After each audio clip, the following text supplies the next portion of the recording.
श्रीराम. जय श्रीराम. सगळ्या मान्यवर श्रोत्यांचं स्वागत आणि आपले अमृत वक्ता स्वानंदजी बेदरकर यांचं मी विशेष स्वागत करते. त्यांना खूप नमस्कार करते कारण आज त्यांचा वाढदिवस आहे.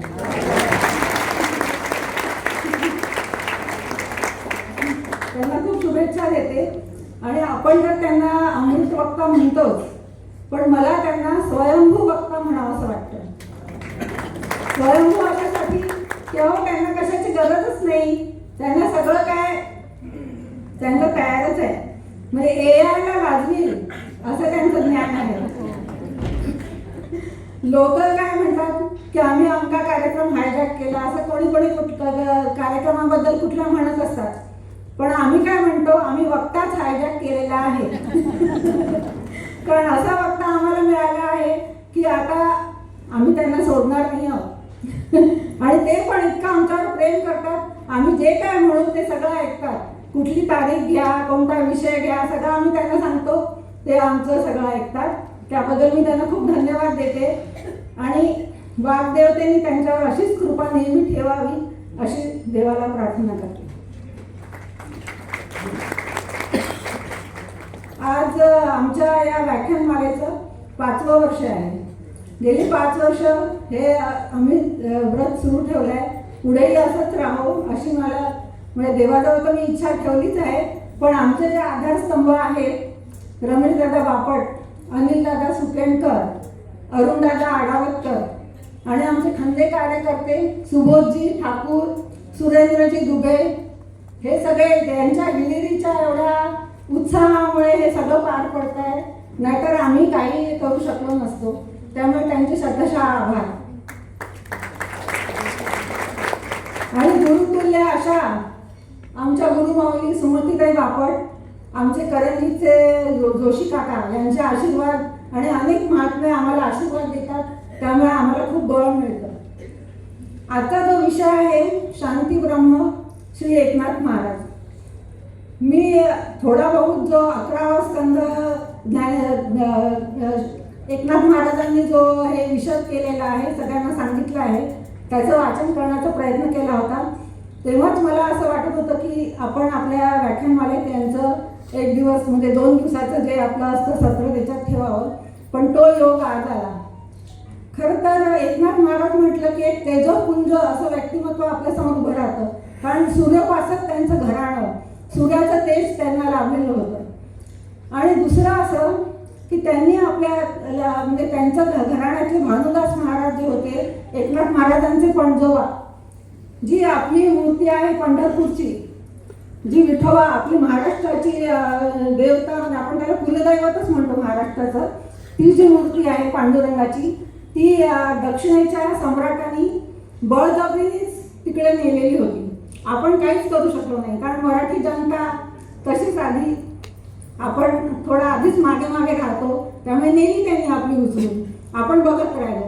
पण एकनाथ महाराजांच्या पणजोबांनी, भानुदास महाराजांनी तिथे जाऊन तिथला शास्त्रार्थ तिथल्या राज्यसभेत करून ती मूर्ती परत आणली, तिची स्थापना परत केली.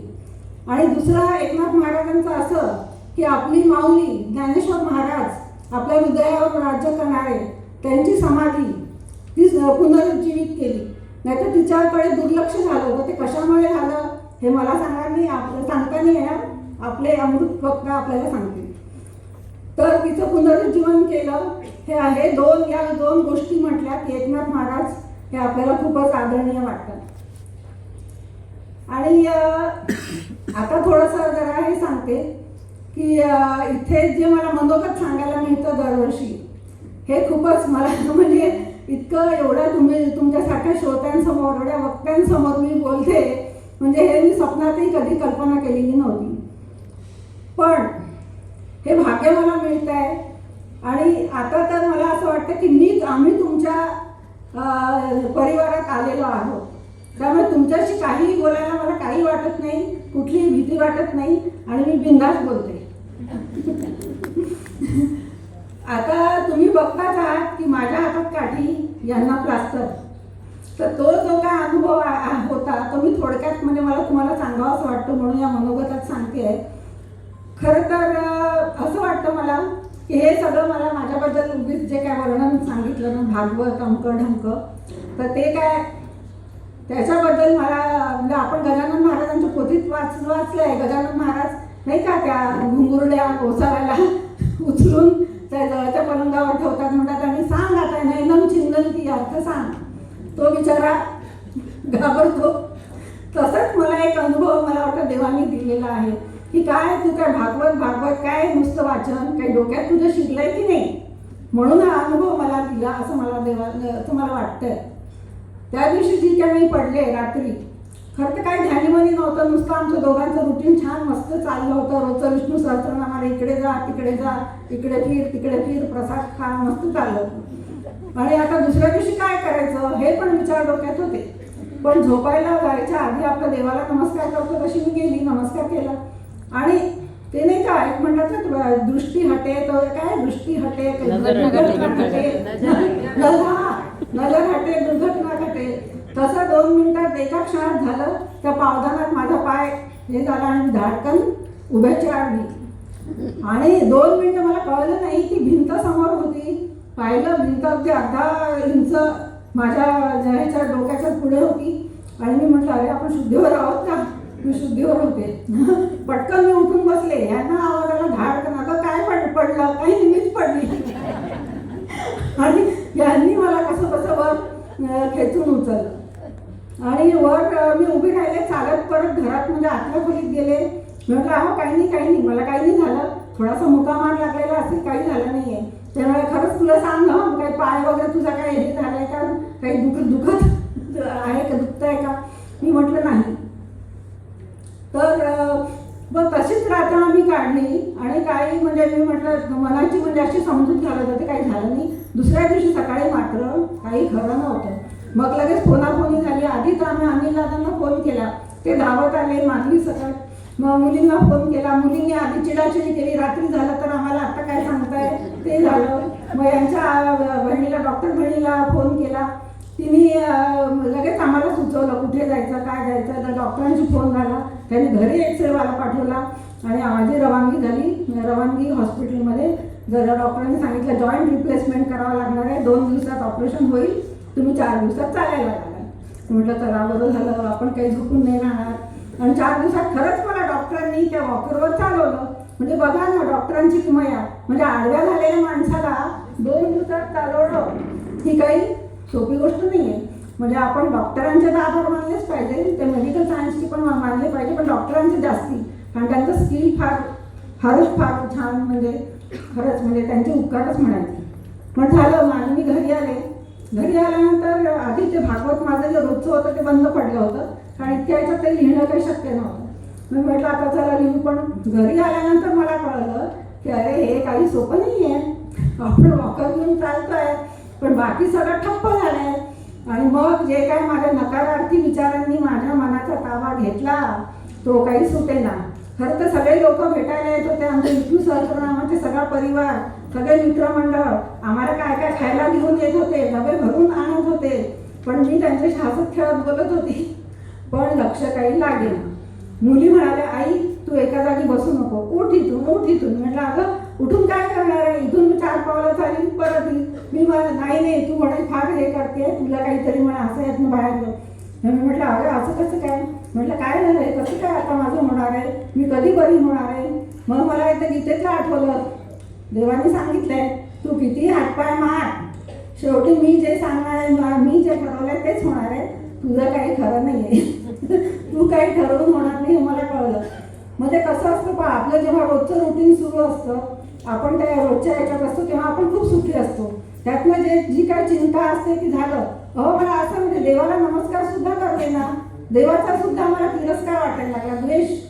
म्हणजे असं कोणाला होत असेल मला माहित नाही, पण मला झालं की देव पण नको, काहीच नको, ते भागवत नको, गीताही नको.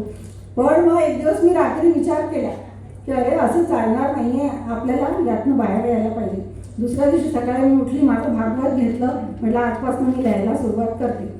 आणि मग जे जसं मी वाचत गेले, लिहित गेले, माझे विचार बदलायला सुरुवात झाली, सकारात्मकता माझ्या विचारामध्ये आली. आणि मी म्हटलं की अरे असं कसं काय, आपण जर पडलो होतो, आपलं जर डोकं त्या भिंतीवर आदळलं असतं, पायाऐवजी डोकं फुटलं असतं, तर तुझं काय झालं असतं? मग देवानेच वाचवलं ना, कोणी वाचवलं? मग ते चांगलं काहीतरी केलं ना. आणि म्हटलं इतका जो परिवार आपल्याला भेटायला येतो तो कशामुळे? विष्णूचं आपण हे करताय, विष्णू सहस्त्रनाम म्हणताय, एवढा परिवार आपण जोडलाय, काहीतरी चांगलं करताय म्हणून लोक आपल्याला विचारायला येतात. ते कशामुळे? या देवाच्याच कृपेमुळे. नाही तर कोणी विचारलं असतं त्या गलगलीबाई एक पडल्या आहेत घरी लंगड्या होऊन, एवढंच सगळ्यांनी म्हटलं असतं ना, कोण विचारायला येणार होतं? कोणीच नाही. म्हटलं हे देवाचे उपकार आहे. त्यामुळे म्हटलं हे आपल्याला सगळं, आणि मग सगळ्यांच्या हिमतीतून सगळ्यांना त्यातून दुष्काळ 13 महिना पण झाला ना फ्रॅक्चरमध्येच. आणि पण मग झालं, सगळं व्यवस्थित झालं. आणि मग म्हटलं आता मग रुटीन आमचं त्यातल्या त्यात का होईना सुरू झालं. तर मला फक्त यातनं काय असं सांगावं असं वाटतं की जे आपले जे काय भागवत किंवा आपली भगवद्गीता आहे, हे आपले सनातन सगळे ग्रंथ आहेत. त्यात जे सांगितलं आहे तो जीवनाचा अनुभव सांगितला आहे परमेश्वराने. आणि तो जीवनाचा अनुभव आपल्याला आपल्यापर्यंत कोणी पोचवला? तो उपदेश कोणी पोचवला? तर या संतांनी, शांतीब्रह्म एकनाथ महाराज, ज्ञानेश्वर माऊली, संत तुकाराम, त्यांनी तो पोचवला. म्हणजे नुसतं पुस्तकी नाही पोचवला की मी वाचला आता तुम्हाला वाचून सांगतो, तसं काही पोचवला नाही. त्यांनी तो अनुभव घेतलाय आणि त्या अनुभवातनं ते स्थितप्रज्ञा झाली. ती स्थितप्रज्ञता, ती शांतता त्यांनी मिळवली, ती कमावली. आणि मग तुम्ही ती कशी कमवायची तो उपदेश त्यांनी आपल्याला केला आहे. तर असे शांतीब्रह्म एकनाथ महाराज, त्यांच्याविषयी आता आपले अमृत वक्ता आपल्याला सांगणार आहेत आणि तो एक सुंदर अनुभव आपण आता घेणार आहोत. त्याबद्दल सगळ्यांचे धन्यवाद. आपल्या वक्त्यांचे धन्यवाद. नमस्कार.